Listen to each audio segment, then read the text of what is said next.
Welcome to Novara Live. I'm Michael Walker. I'm joined once again by Barry Malone. Welcome back to the show.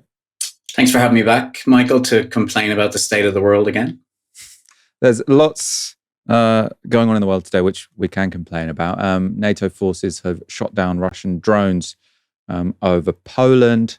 Not necessarily complaining that they shot them down. They shouldn't have been flying them over Poland in the first place. Labour's deputy leadership race is heating up. We should at some point have Ribeiro Addy live down the line. She is the left candidate. Probably can't get the 80 nominations, but it'll be interesting to see what messages she's trying to put across with her candidacy. And we'll talk a bit more about Qatar, who have vowed to hit back following Israel's attacks on Doha. I'm not sure if that's sort of hitting back in a military fashion, but they're very upset about it. Barry lived in Qatar for a while, so that'll be an interesting one. And another drone strike on the Samud Flotilla in Tunisia. And, God, there's lots of stories this evening. Keir Starmer has been forced in Parliament to defend Jeffrey Epstein's best pal. Of course, that's Peter Mandelson. There was another revelation about Mandy, sort of half an hour before we went live, which we will be discussing as well. If you'd like to support our work, you can sign up at novara.media.com/support. Poland is closer to war than at any time since World War II. Now, that was the message today from Polish Prime Minister Donald Tusk after Russian drones were shot down over his country's border. And Poland has now invoked NATO's Article 4, which requires the organisation to consult over the threat to a member. This is short of the more famous Article 5, which stipulates that an attack on one member is an attack on all. Article 5 has only been invoked once before by the United States after 9/11.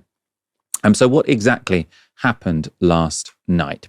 Well, this is how Tusk described events online this morning. So he said, last night, the Polish airspace was violated by a huge number of Russian drones. Those drones that posed a direct threat were shot down. I am in constant communication with the Secretary General of NATO and our allies. Now, it turns out that huge number was 19, or we think 19, actually. It does seem like there's some ambiguity. There may also have been a missile in there too, though that's not yet confirmed. Considering that 400 Russian drones swarmed Ukraine last night in a massive air raid, huge might not be the right word, but it's certainly significant. Now, this flight tracker shows how, at around midnight local time, 4 drones identified as belonging to Russia began crossing over Ukraine's border and into Polish airspace. Over the next few hours, a further 14, we think, would enter from Ukraine and Belarus. And that incursion triggered an enormous Polish response. Flights were grounded at 4 airports across the country, including Chopin Airport in Poland's capital, Warsaw, while military operations took place in the skies. The country also ordered citizens in a vast region of eastern Poland, including Warsaw, to shelter in place until the Air Force operations were completed. And at least one residential building in eastern Poland was hit by a drone, causing damage to the roof and windows, though no one was hurt. This video reportedly shows the aftermath of a fallen drone in an eastern Polish neighborhood, though we haven't been able to verify it. Poland's Air Force reportedly shot down 4 drones, marking the first time a NATO country is known to have fired on Russian military assets since the war on Ukraine began 3.5 years ago. Wreckages of further drones were also found, mostly near the country's eastern border with Ukraine, but also further afield in northern and central Poland. The kinds of drones that entered Poland's airspace are pretty varied. So some are small and potentially surveillance or decoy drones used to attract air defense missiles from larger targets. These kinds of drones have repeatedly violated Poland's airspace, though until now, none have been shot down. Perhaps the change in response is a mark of more intense weaponry having flown over Poland last night. In a speech in Brussels, European Commission President Ursula von der Leyen said 10 Russian Shahed drones made in Iran had been amongst the 19 that entered Polish airspace. According to Polish radio station Z, a farmer in northern Poland found this winged object described as around the size of a small car in one of his fields. It hasn't been confirmed, but it looks not far off a Shahed, a kamikaze drone favoured by Russia. NATO appears to have responded quickly, with Secretary General Mark Rutte responding to the Russian drones this morning. The North Atlantic Council met this morning and discussed the situation in light of Poland's request for consultations under Article 4 of the Washington Treaty. Allies expressed solidarity with Poland and denounced Russia's reckless behavior. A full assessment of the incident is ongoing. What is clear is that the violation last night is not an isolated incident. Today, Polish Prime Minister Donald Tusk said this in Poland's parliament. I have no reason to claim we're on the brink of war, but a line has been crossed and it's incomparably more dangerous than before. This situation brings us the closest we have been to open conflict since World War II. Other European leaders have expressed solidarity, both political and military, with Poland. At a meeting of defence secretaries in London today, British Defence Secretary John Healey said Russian President Vladimir Putin had hit a new level of hostility against Europe. Healey also made this pledge. As your NATO ally, we will support you, our Polish friends. As your NATO ally, we will play our part to help secure the safety of your people. And following our discussions today, I've asked our UK armed forces to look at options to bolster NATO's air defence over Poland. For its part, Russia has denied that any drones entered Polish airspace on purpose. So Russia's defence ministry said this: there were no intentions to engage any targets on the territory of Poland. We are ready to hold consultations on this subject with the Polish defence ministry. I heard on the radio sort of other Russian spokespeople suggesting it was actually Ukraine's fault because they scrambled their drones, and so they didn't know where their drones were going, and some went into Poland. I think blaming Ukraine for trying to scramble drones over their airspace to me seems a bit unreasonable, but they're trying to say they didn't mean to do this. Of course, despite all the rhetoric sort of from the Brits, from the Poles, what happens next will largely depend on one man. His response, though, when it came was somewhat cryptic. So Donald J. Trump on Truth Social: what's with Russia violating Poland's airspace with drones? Here we go. I suppose you can decide what tone of voice you want to read that in to suggest sort of what he means by "here we go." The US ambassador to NATO's response was more conventional. He said this: we stand by our NATO allies in the face of these airspace violations and will defend every inch of NATO territory. Barry, I mean, it's, you know, some viewers might find it interesting that this is this huge global story where no one was hurt, and obviously every day we're seeing Israeli drones kill loads and loads of Palestinians. Right? This is not the bloodiest, most outrageous thing I've seen in the past few weeks, frankly. Not that I endorse it. But I suppose the significance of this is because if there were to be some all-out conflict between Russia and NATO, that obviously would be huge. How worried are you about these developments? I think that's a fair point that, this is, nowhere on the level of what we see every day in Gaza. But it is, I don't think it's a dangerous moment. I've seen people today saying Poland is not close to war. Europe is not close to war over 19 drones flying into Polish airspace. So I think we can park that notion. So I don't think it's a dangerous moment, but I do think it's an interesting moment. I saw some, military analysts doing the rounds today saying that there was a possibility that Russia was kind of testing NATO, right? Testing NATO's resolve, seeing what NATO might do. I don't find that very convincing. I can't see why Russia would want to sort of tweak Europe's nose when at the moment Europe is, kind of quiet and almost a bit supine. So not a dangerous moment, but well, look, even if they weren't trying to test NATO's response, I guess that NATO's response is about to be tested. So yeah, it's a fascinating moment. What I think we need to watch for two things. We need to watch for what NATO will do, and we need to watch what Donald Trump will do, although that is a bizarrely cryptic Truth Social post. When you were talking about it, I was mulling it around in my head, and I still don't know where he's coming from with that. But I do think it will be interesting to see what he might say next. So it's an interesting sort of geopolitical moment, I suppose. Obviously, the Labour Party, the Labour government, the UK government, sort of the Tories as well, have been uncompromising when it comes to how they've spoken about Russia's conduct throughout their war on Ukraine. There's always been more ambiguity when it comes to Israel, and Israeli President Isaac Herzog is actually currently in London on a 3-day visit to the UK. So here he is, arriving at Downing Street not long before we went live, where he's meeting British Prime Minister Keir Starmer You'll see in a moment, Keir Starmer came to meet him at the door, posing for pictures with the head of one of the world's deadliest rogue states. And of course, soon after October the 7th, Herzog said there are no innocent civilians in Gaza. And that has clearly been the policy of the Israeli military ever since. Barry, obviously, Labour say, he's a head of state. We have to speak to everyone. They spoke to Abbas on Monday. I think he visited Downing Street to say we've got to speak to both sides if we want to bring about peace. What do you make of Herzog visiting number 10 Downing Street? Well, I'm not surprised at all. I mean, it doesn't fly in the face of any British government policy so far. I mean, I think the protesters are absolutely correct. I don't think Herzog should be welcome to the UK. I don't think he should be feted in Downing Street. I don't think Keir Starmer should be standing at the door shaking hands with him and posing for photographs. But look, that's where we are. The UK is supporting Israel in its genocide. It hasn't shown any will to sanction Israel in any way, shape, or form. So for me, Herzog kind of being here in Downing Street is far from the most egregious thing that the UK government is doing right now when it comes to Gaza. So, yeah, I mean, reprehensible, shouldn't have happened, but not surprised that it would happen, and far from the worst thing that the UK government is engaged in right now. Yeah, no, I mean, I agree that the meeting of him is not necessarily the most.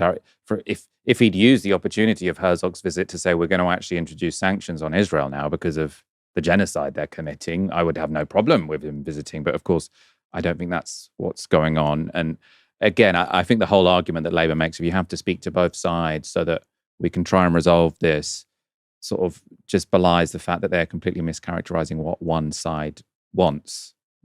Israel doesn't want peace. It's not trying to engage in a ceasefire, which, as we're going to talk about in a moment, and as was talked about on last night's show, is why they have killed their negotiating partners in Qatar. Well, actually, they haven't. They tried to kill their negotiating partners in Qatar. We are going to speak about that Qatar story in a moment.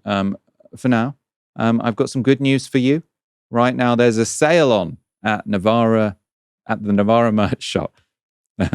This might not be too much consolation for you if you're a bit depressed about what's going on in the world, but it is only in this September that you're getting near to your last chance to grab some of our quality products while you can.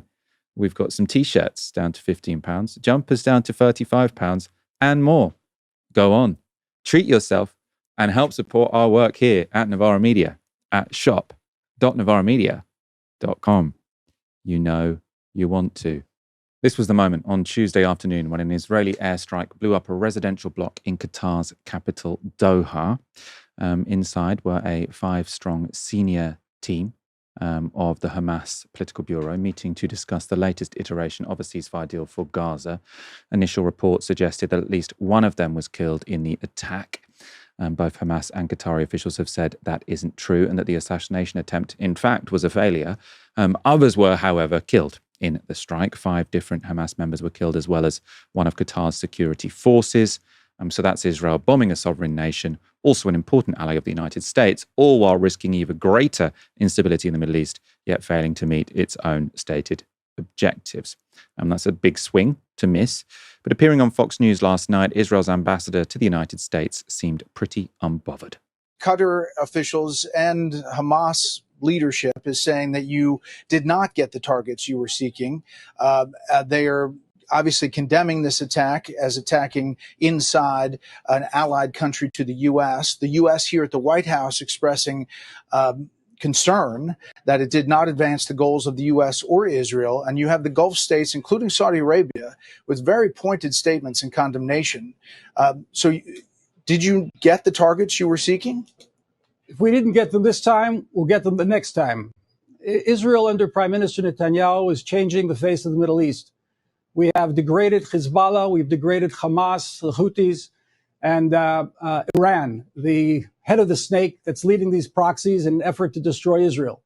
When we defeat these proxies of Iran, when we defeat Islamic extremism, And actually, that will benefit our neighbors in the region who are moderate and want to live in a state of peace with us. So right now, we may be subject to a little bit of criticism.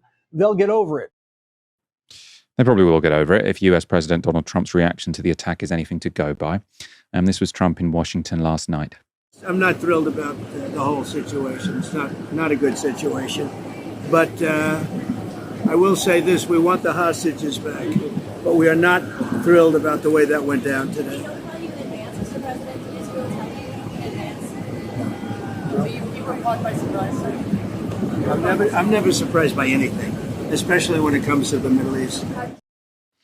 Other comments from the US suggest that the administration were alerted to the attack before it happened. This was White House Secretary Caroline Leavitt last night. This morning, the Trump administration was notified by the United States military that as Israel was attacking Hamas, which very unfortunately was located in a section of Doha, the capital of Qatar. Unilaterally bombing inside Qatar, a sovereign nation and close ally of the United States that is working very hard and bravely taking risks with us to broker peace, does not advance Israel or America's goals. However, eliminating Hamas, who have profited off the misery of those living in Gaza, is a worthy goal. President Trump immediately directed Special Envoy Witkoff to inform the Qataris of the impending attack, which he did. So that idea that the Qataris were given warning of an impending attack has been very strongly denied. This was the country's prime minister, Mohammed bin Abdulrahman Al Thani. The attack happened at 3:46. The first call we had from an American official was at 3:56, which is 10 minutes after the attack. And after that, President Trump has spoken with His Highness the Emir. He condemned the attack, and the U.S. government position that they have no knowledge about the attack nor any coordination about it until it started to happen.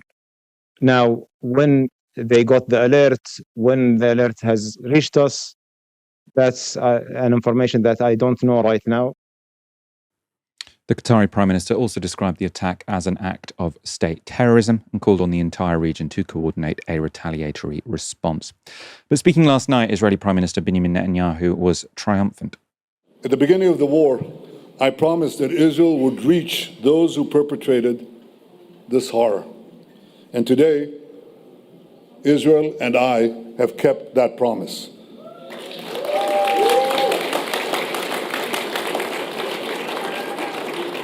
Now, much of the world, including much of the democratic world, or governments at least, have shamefully forgotten October 7th. But I don't forget, and Israel will never forget. Never.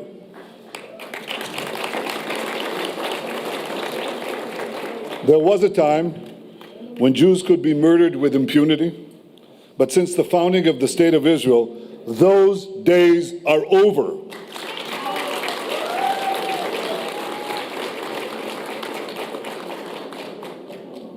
On this day, as in previous days, Israel acted wholly independently, and we take full responsibility for this action. And this action can open the door to an end of the war in Gaza. Barry, I want your thoughts on this. You lived in Qatar for a while. You can let us know precisely how long. I'm not actually sure. For when you were working for Al Jazeera. I was listening to the Economist podcast today, and their sort of Middle East correspondent was saying that he was really surprised, and everyone he spoke to was really surprised that this had happened. No one expected Qatar to be the kind of place where Israel would feel confident doing a drone strike because it is a US ally, because it's got an American military base on it. Were you surprised? Yeah, I was shocked. When I saw the news break, I immediately felt like this was something very different. And as you say, I lived in Qatar for 4.5 years. And I still have many friends who work for Al Jazeera, and sort of WhatsApp groups were lighting up, and they were also very surprised. I saw some people kind of saying, so what's the difference? They've attacked almost every other country in the region. But no, this is huge. Qatar was always way, way off the table. it's a US ally. It's a very, very important US ally as well. It's not just any old ally. It's genuinely incredibly important. You can go through the reasons why. They have the Al Udeid Air Base, the Americans, in Qatar, which is their biggest military base in the Middle East. I think it's also forward operating base for CENTCOM. The Qataris are incredibly valuable mediators. They've mediated, we've seen, between Hamas, or mediated with Hamas. They're trusted by both sides, I think. Before that, they were mediating with the Taliban. Not only did they mediate with the Taliban, but when the Taliban took Kabul, the Qataris were airlifting Westerners out of Kabul. Similarly, we can go back a few years and they were using their contacts with armed groups in Syria to the benefit of the West sometimes. Pretty sure about this. I think, at least a couple of US hostages in Syria were released due to mediation by the Qataris. Their gas industry, there are Western firms involved in that. There are US firms involved in that. I could go on and on and on about what an important ally Qatar is. So I think that's why it was so incredibly shocking that this happened. And we have to assume, with the, tacit approval of the Americans. I mean, the Qatari government themselves, I know, will be really shocked by this as well. And, one of the fundamental pillars of their foreign policy is their closeness to the US. I mean, what more protection could you want than having a US military base on your territory? And now it's been shown that even having a US military base in your country does not protect you from Israel. So regardless of the kind of diplomatic niceties today, the Qataris will be furious and shocked by this. I'm glad you raised that clip from the US ambassador from the Israeli ambassador to the US on Fox News, because in a way, I think that sums up the entire thing here.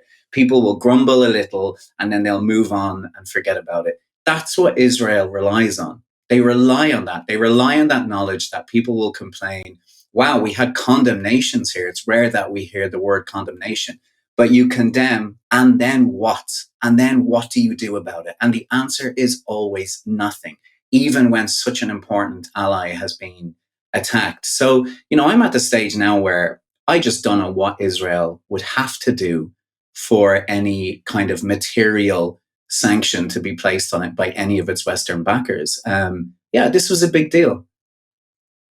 And I suppose I wanted to use the opportunity of having you on again to talk a bit more about Qatar, because it is a confusing country in a way. And I suppose the reason I say that is because you keep saying it's an American ally. At the same time, it doesn't always seem to be positioned as an American ally. So obviously it funds and runs Al Jazeera. Al Jazeera, quite critical of American foreign policy, very critical of Israeli foreign policy, of course. As far as I understand, Al Jazeera offices were bombed in the war in Iraq and then sort of kind of bombed in the war in Afghanistan. It doesn't seem like an uncomplicated alliance between Qatar and the United States. I suppose, could you sort of make sense of that for us?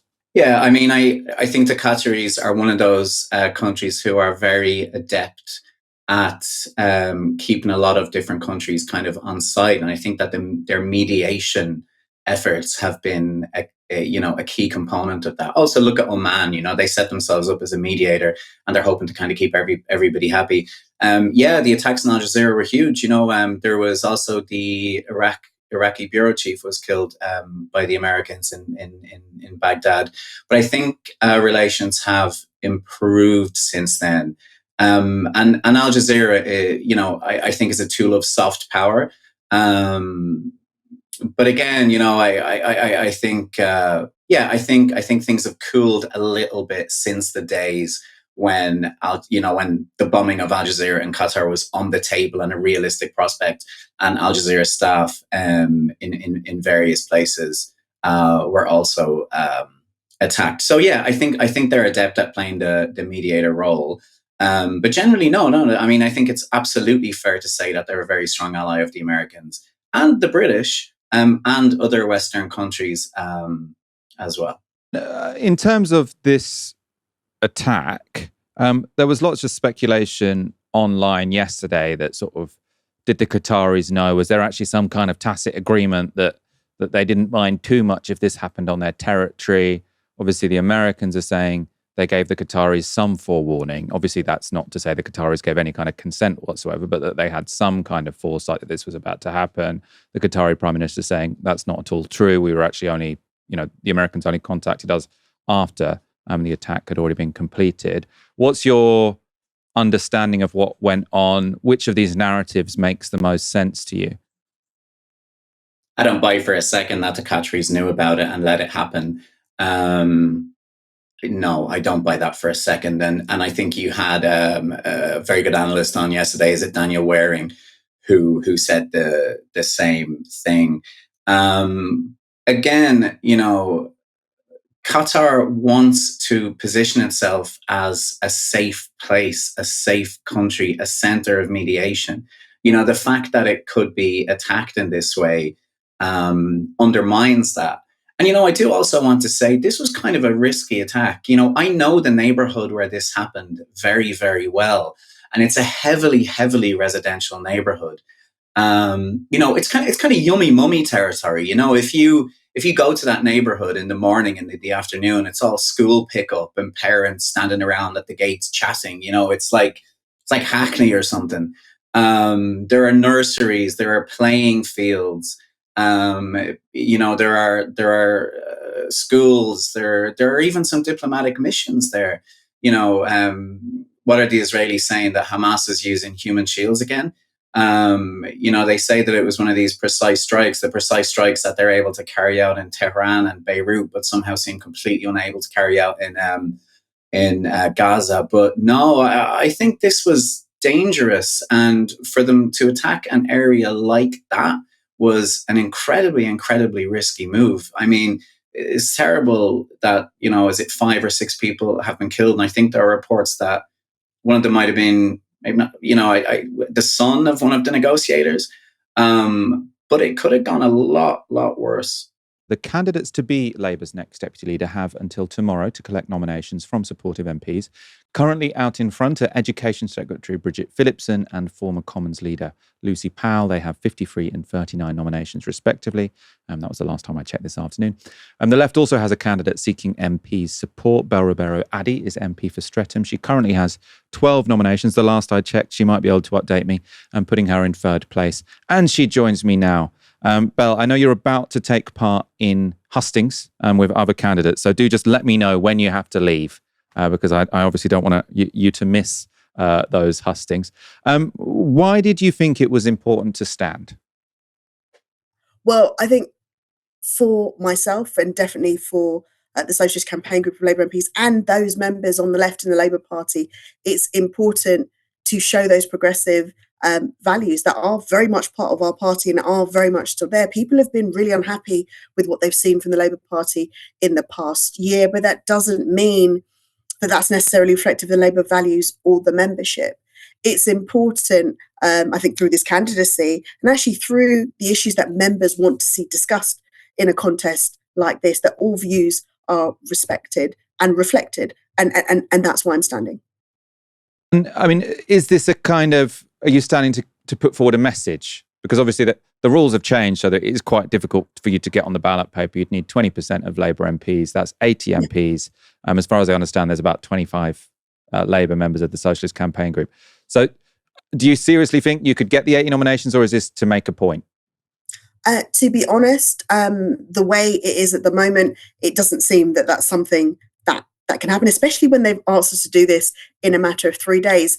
In the history of the Labour Party, I'm not sure if we've had a process this truncated. And, it goes against that democracy that actually makes us strong. So the likelihood, not very likely, but that doesn't mean that we shouldn't make a case, and that doesn't mean we shouldn't stand. It's very important for people to understand, those with progressive politics, those with politics to the left of the party, that their views very much matter. And that there is a space for them in the party, and there should really be a space for them in this contest. And I suppose some people watching might say, yeah, there should be a space for them in the party, but there's not really going to be space for them in the party. The leadership has no intention of letting people with your politics have any influence. The rules are sort of set up to deny people with your kind of politics influence. So some people might be saying it's time to jump ship. What about your party or the Greens under Zach Polanski? How would you respond to them? Well, that's absolutely why I'm standing to show them that that doesn't necessarily have to be the case.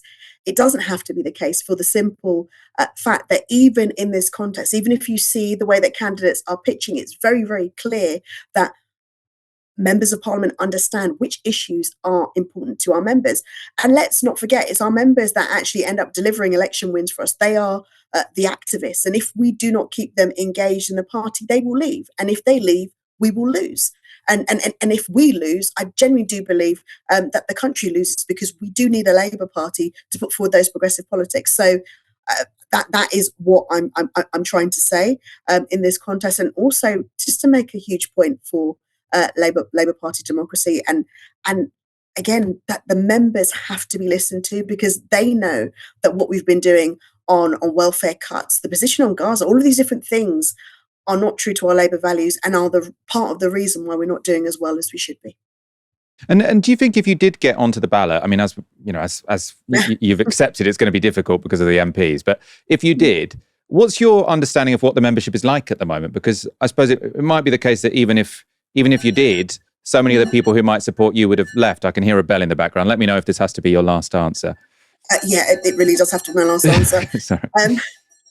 Do you know, from what I understand of the membership and from what I understand where things are being pitched, and actually you can see that from what people thought with the winter fuel allowance and where people are in terms of what's happening in Gaza, the prescription of Palestine action, all of these different issues, I think it's very clear that what I'm saying would resonate very well with our members. So that shows me that there is a left that's very much alive in our Labour Party. Well, Ribeiro, Addy, I'll let you go. Thank you so much for joining us. I know you've got a very busy 24 hours ahead. Before we go on to our last couple of stories, you may not know that our most popular newsletter, penned by our very own Ash Sarkar, lands in inboxes across the nation every Friday, across the world, I think. I don't think this is just domestic. Every Friday morning. Plans are in motion to bring it to you across the week, though. The Cortado isn't just some dry summary of the news of the day like I give you every Monday, Wednesday and Friday.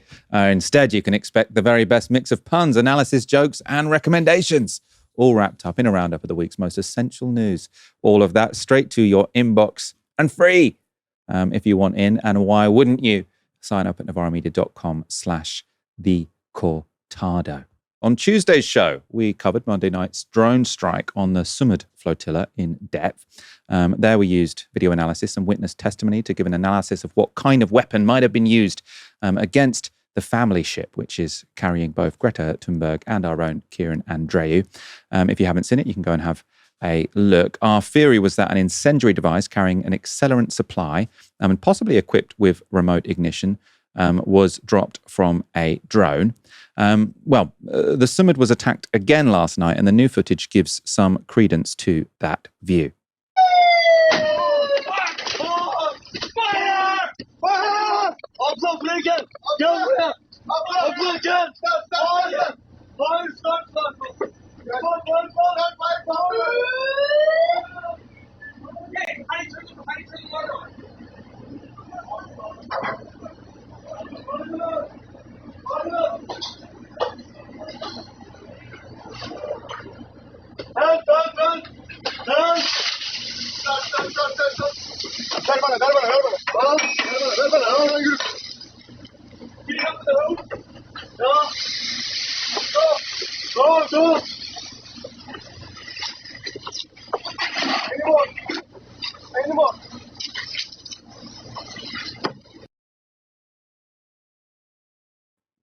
Now, in terms of interpreting what you saw in that video, it is important to bear in mind the camera is set to film in the dark, so exaggerates the size of the blast. But you can see at the end that there was damage done to the boat, even if it was fairly minimal, with no breaches of the deck or hull. And there was also some charring of surfaces, just like the first attack. Now, the crew of that ship, the Alma, also retrieved the remnants of the object that landed on the ship. And it appears to be a canister, and perhaps loaded with accelerant attached to something like a parachute that's been burned up as it ignited mid-air.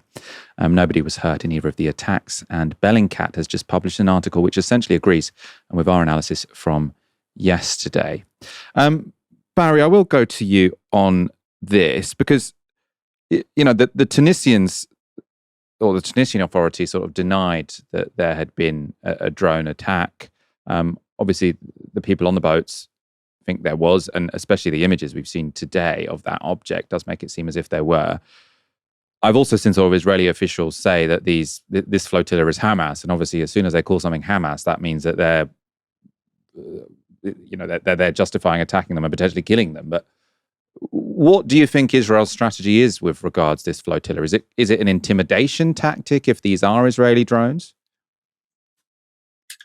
Yeah, it seems so. On the Tunisia question, that's two sovereign countries violated in a day, isn't it? Qatar and Tunisia.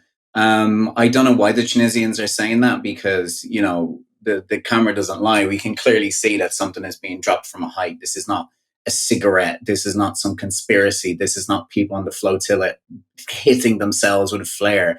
Those things are all nonsense. I think the Tunisians just don't want to pick a fight with the Israelis because, right now everybody's terrified with the Israelis terrified of them because they're completely out of control. Obviously, as you said, it's caused minimal damage. So not to say that that couldn't go wrong, I think it's an intimidation tactic.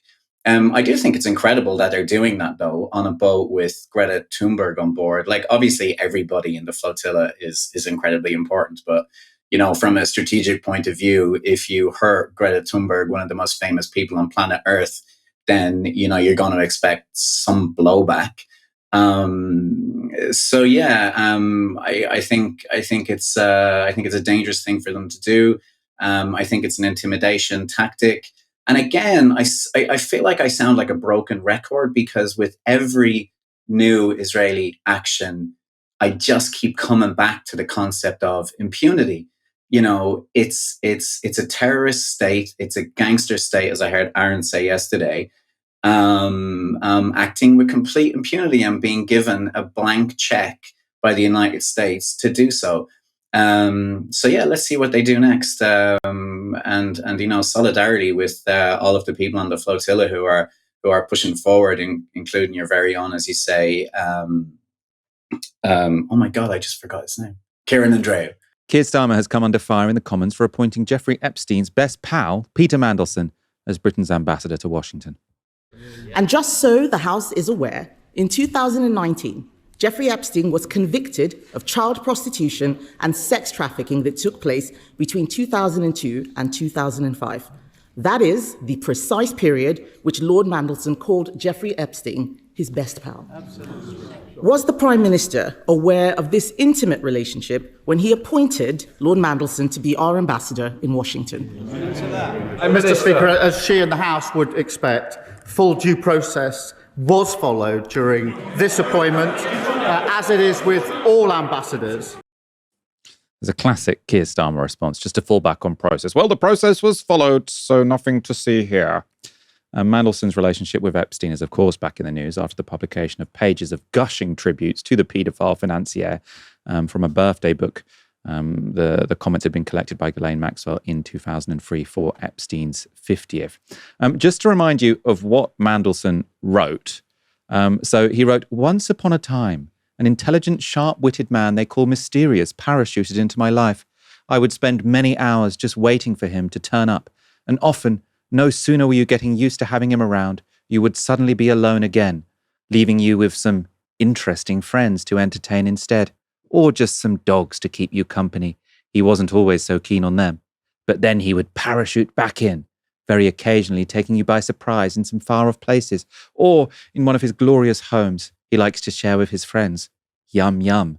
But wherever he is in the world, he remains my best pal."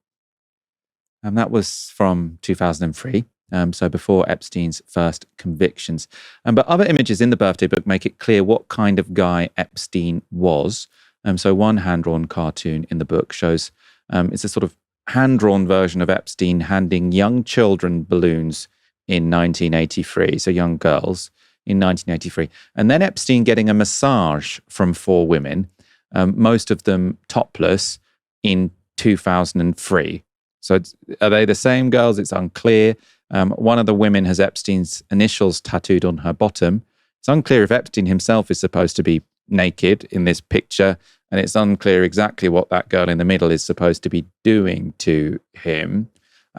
You can see in the top left-hand corner a plane with the code of his private jet, which has come to be known as the Lolita Express.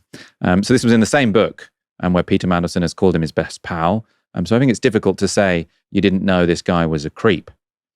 Kemi Badenoch used her whole PMQs to interrogate Keir Starmer about Mandelson's relationship with Epstein. And that relationship did continue long after Epstein was first convicted of child sex crimes. The Daily Telegraph reports today that while Lord Mandelson was business secretary, he brokered a deal with Jeffrey Epstein while he was business secretary, and that this occurred after Epstein had been convicted of child sex offences. Given this new information, does the Prime Minister really think it is tenable for our ambassador to remain in post? Mr. Speaker, the relationship between the US and the UK is one of our foremost relationships, and I have confidence in the ambassador in the role that he is doing. For his part, Mandelson has himself been expressing regret about his relationship with Epstein. One, I feel a tremendous sense, a profound sense of sympathy for those people, those women who suffered as a result of his behaviour and his illegal criminal activities. And secondly, I regret very, very deeply indeed carrying on that association with him for far longer than I should have done. And I regret very much that I fell for his lies. I fell and accepted assurances that he had given me about his indictment, his original criminal case in Florida. Like very many people, I took at face value what he said. Remember, Peter Mandelson retained his relationship with Epstein for years after he was first convicted of child sex crimes. So why he would have trusted Epstein, taken his word over the word of the victims or the verdict of the US justice system, remains unclear, to say the least. And Epstein's victims do not think the explanation adds up. So Sarah Ransom, one of Epstein's British victims, told The Telegraph this: "Something is really, really wrong here. Peter Mandelson should not be ambassador. He needs to be fired. He is unsuitable to be ambassador." She also said this: Keir Starmer must have known all of this. Everybody knew about Mandelson's close friendship with Epstein. And that's true. Everyone did know about Mandelson's relationship with Epstein. It's been in the public domain for a very long time. So why did Keir Starmer appoint Peter Mandelson to the UK's most important diplomatic job, despite his well-known relationship with the world's most famous paedophile? Well, Mandelson is a close ally of Starmer's closest aide, Morgan McSweeney. This was from an FT profile of Mandelson and published just after he was announced as the UK's new ambassador to Washington. So George Parker writes, Mandelson was offered the Washington job before Christmas whilst recovering in hospital from an operation on an aneurysm. The news was not conveyed by the Prime Minister, but by Mandelson's closest ally in Downing Street, Chief of Staff Morgan McSweeney, a tough young Irishman who shares Mandelson's enthusiasm for wielding power behind the scenes and purging the Labour hard left. Asked whether McSweeney has done more than anyone else, including Starmer, in clawing the Labour Party back from its left-wing former leader Jeremy Corbyn, Mandelson pauses. "I'd have to say yes. I think so highly of him." McSweeney was also instrumental in persuading Starmer to give Mandelson the job, according to Downing Street insiders. The two men are ideological soulmates. Mandelson gave McSweeney, a former head of the private think tank Labour Together, advice and backing behind the scenes during the party's wilderness years. So Mandelson, clearly a close ally to McSweeney, a close ally in Starmer's overall political project.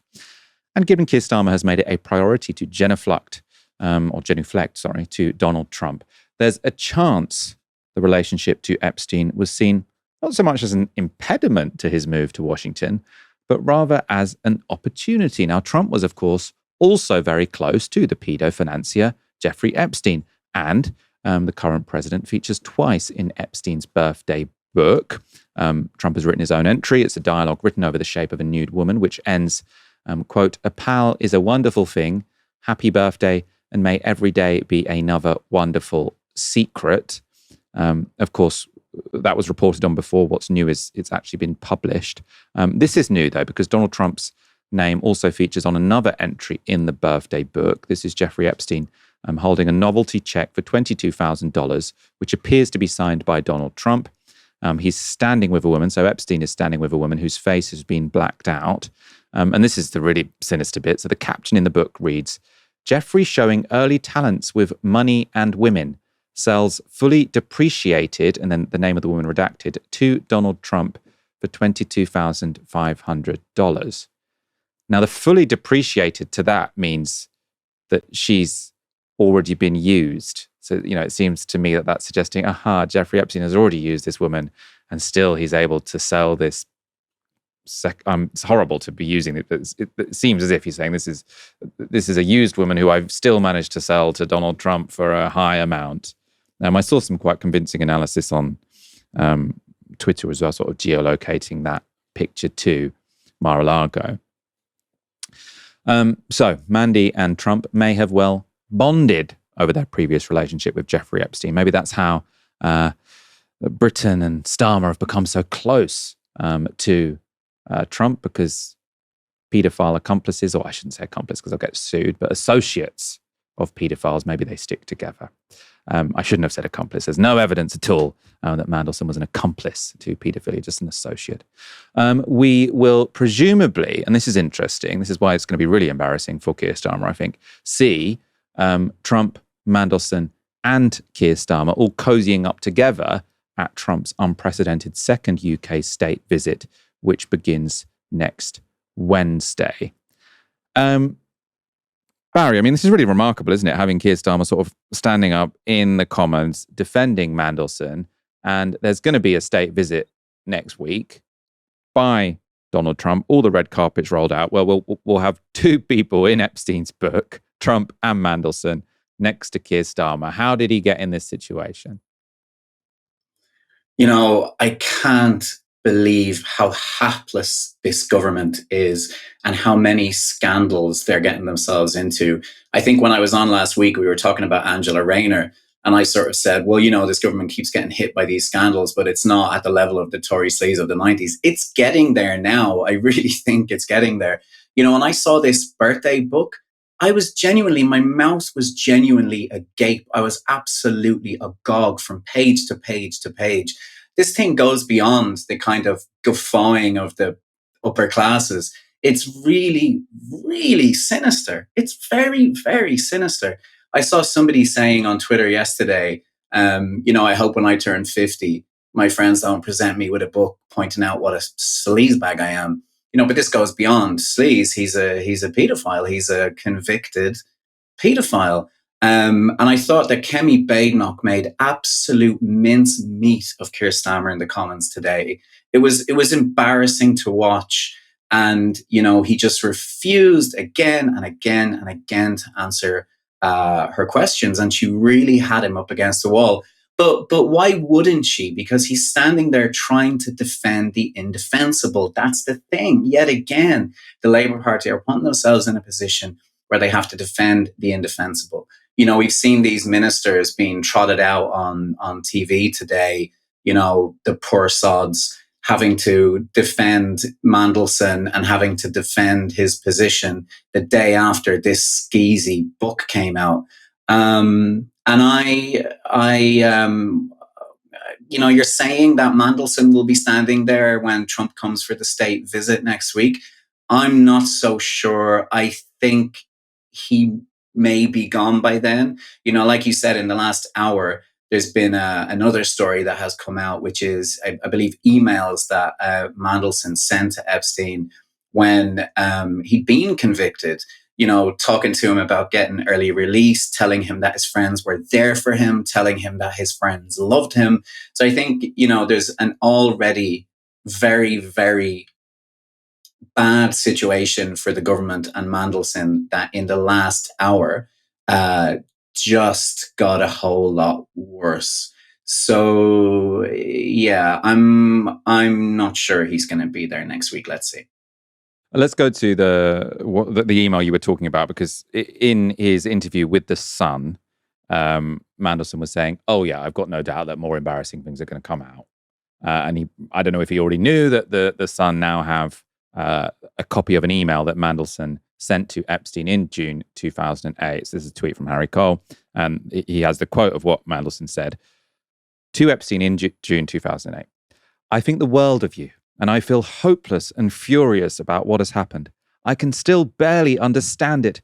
It just could not happen in Britain. You have to be incredibly resilient, fight for early release, and be philosophical about it as much as you can. Everything can be turned into an opportunity, and that you will come through it and be stronger for it. The whole thing has been years of torture, and now you have to show the world how big a person you are and how strong. Your friends stay with you and love you. This is unbelievable. So this is after he's been convicted of child sex crimes. And I suppose, Barry, you're saying he's not going to survive until next week. And I wouldn't bet against it. But Starmer is in a bit of a pickle now. You can say he's somewhat snookered because he, as we've said, likes to genuflect for Trump, likes to brown-nose Trump. And if he then fires someone for their closeness to Epstein and for having appeared in this 50th birthday book, then obviously you're going to have lots of journalists sort of asking, Keir Starmer, you felt it was necessary to fire Peter Mandelson for his associations with Jeffrey Epstein, but now you're talking to Donald Trump, who also had these relationships with Epstein, and that's not something that Trump is particularly going to appreciate. If he keeps him, he's clearly keeping someone who said all of this stuff to a convicted child sex offender. So I suppose he's probably going to feel like he's between a rock and a hard place. Obviously, it's completely self-inflicted that he's in this position, but from where he stands now, do you think he's going to be willing to sack Mandelson, even though that then has implications for Donald Trump? I think he's screwed.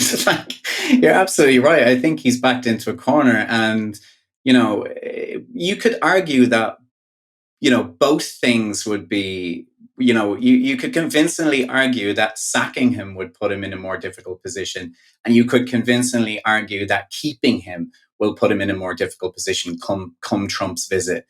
Does Trump want to avoid that difficult question about, well, if Mandelson went, surely you're culpable for being in the book too? Or does Trump not want to be close to scandal when he comes on his state visit and to have this thing, to some extent overshadow it, which it's going to some extent anyway. So yeah, you're right. I think that Starmer is a little bit trapped here. I'll stick with my bet that he will sack Mandelson. But again, I think it's a really key point that you make about this being a scandal of his own making, which takes me right back to saying this is one of the most hapless governments we've seen in this country. I mean, all he had to do to know what a risk it was to put Mandelson in that position, and that's, accepting that there is that theory that, he was close to Epstein and that may have been some kind of a help.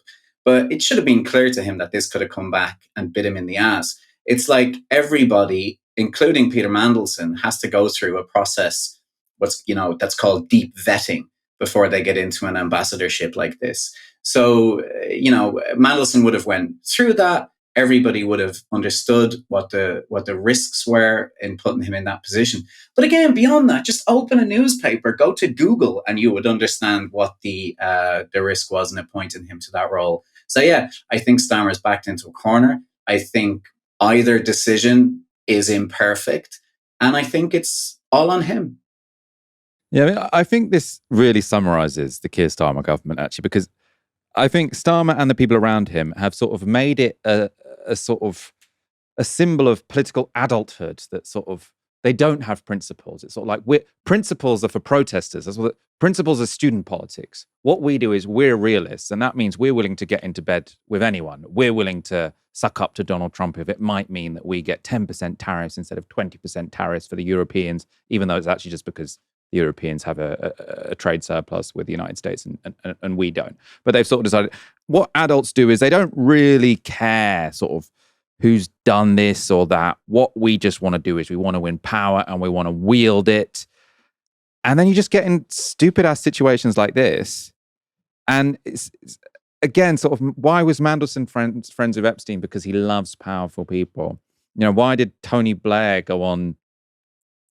His name's bloody escaped me now. Who's the bunga bunga Italian prime minister? Berlusconi. Berlusconi. Why did Blair go on sort of Berlusconi's yacht? It's because they had this sort of, they were just so attracted to powerful people because they thought they were like interesting and glamorous. And proximity to people makes you like them, right? So you've got all these people who think, oh, I've got to suck up to Trump because he's powerful. But then you just become like Trump because, you know, you're ended up defending someone who's really close friends with a pedophile even after they were convicted in Parliament. Like it's so embarrassing. Like if you just had a few principles, you wouldn't find yourself in this situation. And maybe being completely devoid of principles isn't actually a sign of being a political grown-up. It's the sign of being a fucking idiot.